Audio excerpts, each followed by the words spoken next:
Le vendredi midi, c'était du poisson avec de la salade.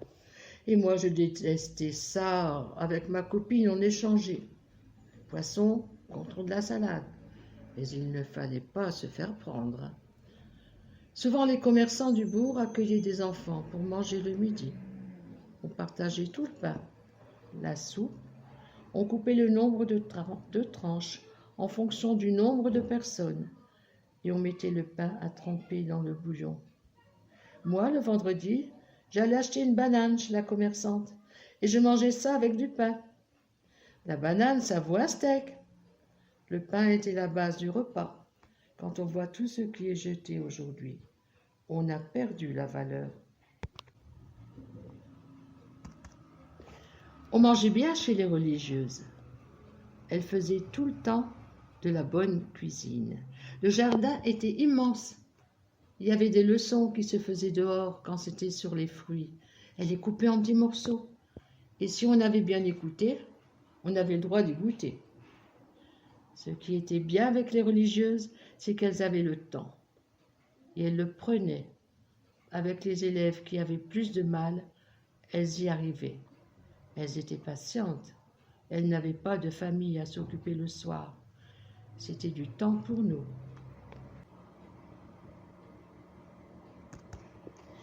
Je suis partie en pension à 4 ans chez les sœurs. J'allais avec la religieuse qui s'occupait des légumes. J'adorais ça. Elle m'apprenait à planter des endives. En plus, elle était gourmande. Elle m'apprenait tout ce qu'il y avait à savoir sur les plantes. Pendant la guerre, on changeait de classe tous les jours. On allait dans les bistrots. Les Allemands réquisitionnaient des salles de classe. Quand les Allemands étaient dans la classe d'à côté, on ne faisait pas les fiers. Avec mon père, on faisait le bois pour l'école et après, il fallait tout ranger, c'était dur. La classe, on allumait le feu, chacun son tour. Dans la cour, nous avions plusieurs jeux. La marelle, la corde, colamaillard avec les yeux bandés, la balle au mur ou contre un arbre, ou encore l'actuel jeu du facteur. On chantait une chanson. Traîne, traîne mon balai. Les garçons jouaient plutôt aux billes. On appelait ça les canettes, et elles étaient en argile. On traçait un cercle autour, et avec un boulet, il fallait les sortir. Avant d'aller à l'école, on menait les vaches. Ma copine emmenait des chaussettes à repriser. Elle avait le coup pour faire ça. Aujourd'hui, dès qu'il y a un trou, on les jette.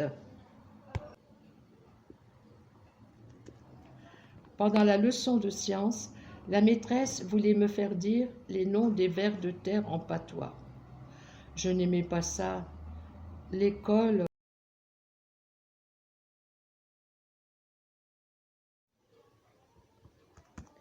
Moi, j'ai commencé à l'école à 6 ans. J'avais 4 kilomètres à faire par tous les temps avec mes galoches. Ma maman m'a accompagnée jusqu'au petit pont. Et après, je traversais un champ long des routes pour aller rejoindre ma copine. On passait devant chez mes grands-parents qui astiquaient mes galoches et les mettaient à chauffer auprès du feu de l'hiver quand il faisait mauvais. J'avais des grands-parents en or. Un jour, je n'avais pas trop envie d'aller à l'école.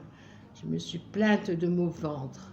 Ils m'ont gardée au lit, au chaud, servi un bon repas le midi.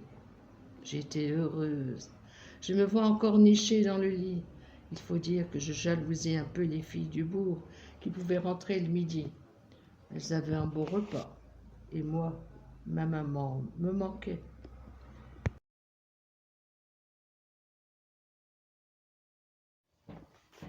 L'école n'était pas tout près parfois jusqu'à 4 kilomètres à parcourir à pied.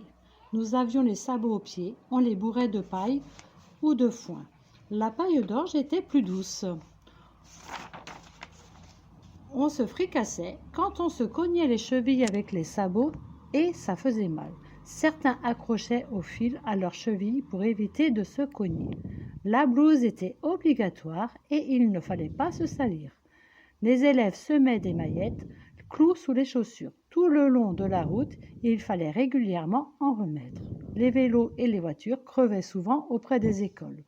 Une fois crevé, mon vélo 3 fois de suite, avec ma journée de travail, j'avais même pas touché de quoi payer la réparation. À l'école, quand on était bon élève, on collectionnait les bons points. 10 bons points donnaient droit à une image.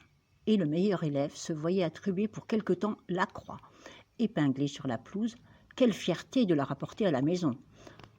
On avait les compositions toutes les semaines. Ça cravachait. Je ne sais pas si cette histoire est vraie, mais on me le racontait souvent. On apprenait aux enfants à lever les doigts quand ils voulaient faire pipi. Un jour, un inspecteur est venu à l'école. Dans la classe, il interroge un élève. La maîtresse qui se trouvait derrière l'inspecteur attire l'attention de l'élève en levant le doigt. Et l'élève répond à l'inspecteur « Excusez-moi, mais la demoiselle a besoin d'aller faire pipi. » À l'inverse, les punitions n'étaient pas tendres et la liste inventive. Pour les uns, c'était le coup de règle sur les doigts, les baguettes de bambou qui venaient vous fouetter. Pour d'autres, il fallait rester à genoux sur une règle de bois pendant une demi-heure. Ou encore rester debout, les bras en croix, et lorsque l'on fatiguait et que les bras baissaient, le maître corrigeait les élèves. Ou encore à genoux sur les sabots, sans oublier le traditionnel bonnet d'âne que l'on devait porter devant le portail. En sortant de la petite classe, on était aussi savants comme dans la dernière.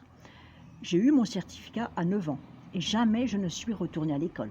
Il fallait tirer les vaches. Heureusement, les récréations offraient du bon temps. Avec les billes, en terre ou en bois trouvées dans les chênes, je me souviens, on traçait un cercle au sol. On mettait les billes dedans et avec un boulet, il fallait les faire sortir. C'était pas évident. Le jeu des barres consistait à attraper ceux du camp adverse qui devaient rester figés une fois touchés. Pour les filles, on jouait plutôt à la marelle ou à la corde à sauter. Des fois, quand le maître nous rouspétait, on jetait les billes dans le poêle et paf, ça pétait. Moi, je me rappelle, je mettais le banc devant la fenêtre pour rentrer dans la classe et finir le devoir sans se faire prendre. Quand on trouvait des hannetons, on les attachait par une patte, ils volaient et on les promenait. Le maître avait une place importante. Souvent, il était aussi nommé secrétaire de mairie. Il était chargé le dimanche, à la sortie de l'église, de transmettre les informations à savoir. Il lisait sa feuille. Je me rappelle quand le tocsin sonnait, j'avais 6 ans. C'était pour annoncer la déclaration de guerre. On ne se déplaçait pas comme aujourd'hui. Le maître habitait sur place. La plume sergent-major, c'était la meilleure pour les pleins et les déliés. Je trouve que mes parents avaient une belle écriture, la mieux que moi, des belles lettres. En dictée, tout comptait, les points sur les i, les barres sur les t, et aussi les majuscules. À l'école, à Gare, il y avait le premier prix d'écriture. Il y avait de la concurrence, et les croix du mérite, quand tout avait été exemplaire, on l'accrochait à sa blouse. On était fiers. Les garçons et les filles n'étaient pas mélangés. On ne mélange pas les torchons et les serviettes. On profitait des fois que la surveillance ne nous regardait pas trop pour aller se saluer au grillage. Moi, j'aurais voulu être boucher. Je connaissais bien le boucher de la commune, mais mon père ne voulait pas. Il y avait trop de boulot à la ferme. Moi, j'aurais voulu être institutrice. Mes parents ne voulaient pas. J'étais l'aînée de 4 filles et mes parents avaient besoin de moi à la ferme. J'ai pleuré. J'adorais l'école. J'ai eu mon certificat, mais il aurait fallu continuer. J'étais douée en maths, en français et en géographie. Ma sœur, elle, voulait être coiffeuse. Elle est restée à la ferme comme moi.